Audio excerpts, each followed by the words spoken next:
While cyberpunk has been all the rage this past year, the stealth genre has been severely lacking lately. In comes Disjunction, a game that blends these two genres together.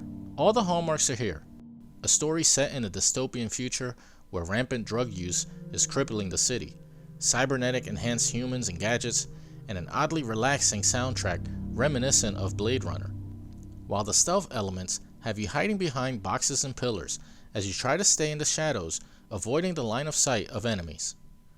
It's all very simple, and you've probably played these types of games before, but if you love the stealth genre like I do, and don't mind the retro graphics, there is a lot of fun to be had here, and a lot of frustration. You play as different characters throughout the game, each with different abilities, trying to solve a common mystery from their own point of view. But while the main focus of the game is stealth, the story parts of the game plays like Deus Ex or Cyberpunk 2077. Every conversation you have will have dialogue choices to respond with. I'm not sure if it has any bearing on the end of the game, but whatever dialogue choices you make changes the response they give back to you. It can make for some funny conversations. And while the story is engaging, prepare to read a lot. I would have loved to have heard some voice acting throughout. I think it would have enhanced the atmosphere of the game. But the real meat of the game are in the stealth sections. Each of them are roughly the same. Enter the map and look for a key that opens the door to the next section, all while avoiding enemies. Each character you use as you progress through the story has their own specific abilities that can help you get past enemies and tough spots. These abilities are limited by your energy bar, so you have to use them sparingly. Although some enemies will drop batteries after you knock them out, that will give you enough energy to use your ability one more time. The maps aren't huge, and while there is a map in the game, you might not need it, because you'll memorize the layout fairly quickly. But while it would seem that small maps would make it easy, the game ramps up the difficulty pretty quick. Throughout the map, there are checkpoint panels that save your progress, but it will also save your energy and health bar.